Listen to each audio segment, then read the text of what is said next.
Welcome everyone to another video, Midian Gaming, and today we're doing the whole Mary Sue thing with Prism. So let's just get straight into it. You know, Mary Sue, a term used to describe a fictional character who is seen as too perfect and almost boring for lack of flaws or weaknesses, okay? I am using Mary Sue instead of Marty Sue or anything like that. We're just using it as a base thing right across the board. I'm sure you all understand that. Okay, let's just take a look at Prism, Sculptor of Arclight. Once per turn, instant, pays 2, banish a card from Prism Soul, create a Spectral Shield token. Look, nothing in regards to that. With the sealed deck formats for Monarch, we saw Prism come out as the preferred deck to play everywhere. Most of the times it was in the finals or taking out the whole tournament. There were a few examples of maybe some other leaders, but mostly it was Prism. And the reasons why are because you get your best bang for your buck with Prism. Deserve it or not? Well, let's just go and take a look, shall we? Look, the ability itself is fine. There's nothing wrong with this once per turn instant. Not as big as Chain's ability, I don't think, that we just tackled in the last video based on like the Mary Sue's. So let's just keep going on. Luminaris, and I believe this is the card that does it.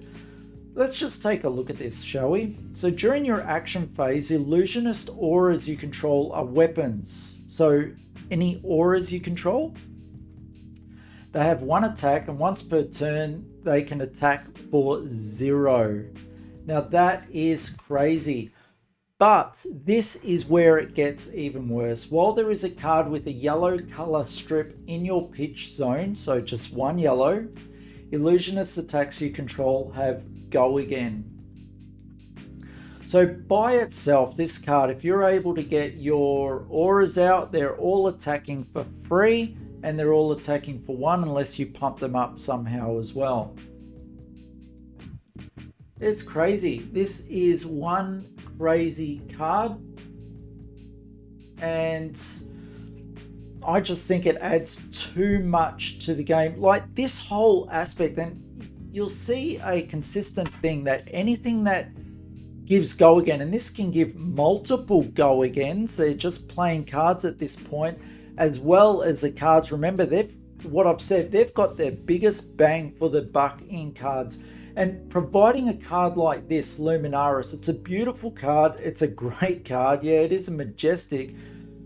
Should it be legendary? I don't know. But giving that go again really just kicks the deck off. And for no real weakness either, there's nothing to this other than pitching a yellow card, which you're getting 2 resources for anyway. You were doing it anyway. Why the hell does it need go again? Oh man. And we just get some really oppressive decks like this, like where I'm going to relate it back to Ninja, where I've got my Angry Ninja deck where I'm paying for each attack and going to get go again and needing to set certain things up, needing particular cards in order to get that go again. This gives it for free. It really is ridiculous. It's a power creep within the meta that I feel is not needed, and I don't think it's healthy for the meta to have something like this. And I really hope Aria changes things a little bit in that regard. Ooh. Angry much? Maybe. I just hate coming up against decks like this. They're just not fun to come against. Like, they start getting their auras out, and you know, when you destroy an aura, your turn ends. It just, boom, ends. All that combat chain really ends, and you may as well give up your turn. Like, unless you've got another action to actually do. Like, oh, it's so frustrating. It really is. So you've got cards like this, which if it hits, put into your hero's soul. Okay, it costs 2, it's 5. The card's all right, yeah, but based purely on that, look at this. Illusionist attacks you control. So this is a light illusionist attack. It automatically gains go again. So you're trying to defend against a 5. If it hits, you're wanting to defend against this because the last thing you want to be giving Prism is any more cards, yeah? So this is a crazy card when combined with something like Luminaris. It's just, it gets even worse, people. So let's just keep going on. Herald of Protection.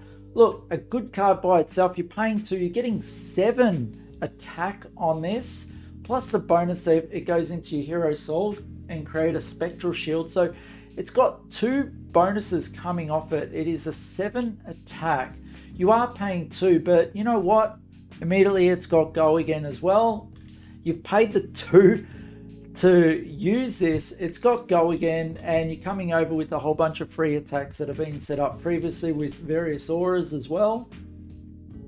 Just crazy, and I don't think we're tackling auras in this at all. Look, the auras themselves cost their fair.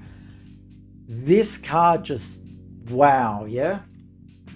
Just makes everything better, and these cards are good enough. I don't care about Phantasm. We're going to deal with Phantasm soon as well. So, Herald of Ravages. Look, another good card. You're paying 2, you're getting 7. You're getting the bonus with the arcane damage, and it's put into the soul. Crazy. Herald of Rebirth, same thing. Put into the Hero Soul and put a Phantasm from your graveyard on top of your deck. Wow. Put a card with Phantasm on the top of your deck, yeah? Crazy, absolutely crazy. Herald of Tenacity, another great one. Dominate, if it hits, put into your Hero Soul. 6 attacks. Look, we haven't really seen, other than this giving a 5, we haven't seen anything really below a 6. And yeah, I am tackling on the red cards, but let's be real. Let's see what's being played. You know what, I maybe should have even put the yellows in there. Let's just go back and look at this through yellows. 6 attack, 6 attack, 6 attack, 5 attack, okay? You're still needing 2 cards to defend most of these, if not you're using your equipment as well as a card, yeah? But these are consistent. We're not talking 1 or 2 or 3 turns. We're talking the entire game. You're being belted with these massive attacks. Oh, and for what weakness? There really isn't much weakness to Prism. It's not like Wizard, where Wizard starts off with way less life. It's not like you're starting with less cards in your hand or anything like that. You've got the same life, the same cards. I don't think she really earns all these cards without any base weakness. Like, what's a weakness? You're going to tell me Phantasm's a weakness? She's got cards to deal with that. Like, all right, let's just keep going on. Vestige of Soul. Look at this one. If a card has been put into your Hero Soul this turn, whenever you pitch a light card, instead gain that many resources plus 1. Wow. So if you do an attack, put a card into your Hero Soul, turns on Vestige of Soul, then any light card that you've pitched gets an additional 1. So you're throwing out your yellows, you're getting the extra, which allows you to do other things. You're not using them to attack with your auras, because all your auras are free. Yeah, it's, oh wow. Especially when someone gets like 5 auras and shields on the board and they all just attack for free for 1 each. Not fun. Not fun at all. Yeah. Right, Halo of Illumination. At least this costs 1 and you destroy it, yeah? Put a card from your hand in your Hero Soul. If it's a light card, draw a card. So effectively you're replacing this card. It's a free replace. It's a free getting a card into a Hero Soul to do all your shenanigans after that. Look, it's a fair card. I'm just highlighting what tools, other tools Prism has got. Phantasmal Footsteps. So we tackled Phantasm before, but whenever you defend with Phantasmal Footsteps, you may pay 1. If so, it becomes a 1. So not only can they defend with these, what are they? Sandals? The first time you put an illusionist attack card you control is destroyed each turn, you may pay 1. If you do, gain 1 action point. Okay, so if you've had 1 hit already, the Vestige of Soul is already put on, you go through with your next attack, you're paying 2, which you get an extra 1. You can turn on your Phantasmal Footsteps to actually get rid of the, or to ignore the fact that your Phantasm just got destroyed and keep going with your turn, yeah? And it doesn't even destroy the sandals. The Sandals can also block for 1 each turn by paying 1. If it defends a non-illusionist attack with 6 or more, attack destroy when the combat chain closes. So that's few and far between. You have to worry about it when you're going up against Guardian or maybe some brute attacks, but wow, yeah, crazy.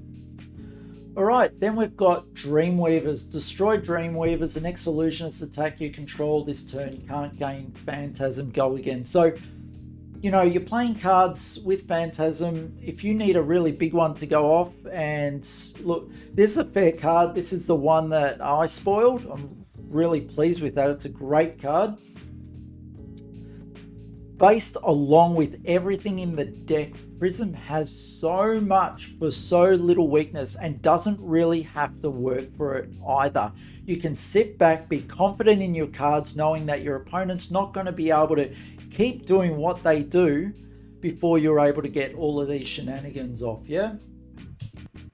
Phantasmify, like, look at this one. The next attack action card you play this turn is Illusionist in addition to its other classes and gains +5 and Phantasm.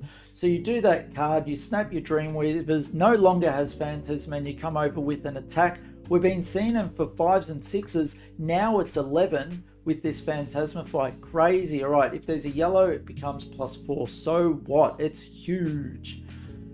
Ooh, and then your Spectral Shields. Look, these are fair, these are fun. I really like the mechanic of it.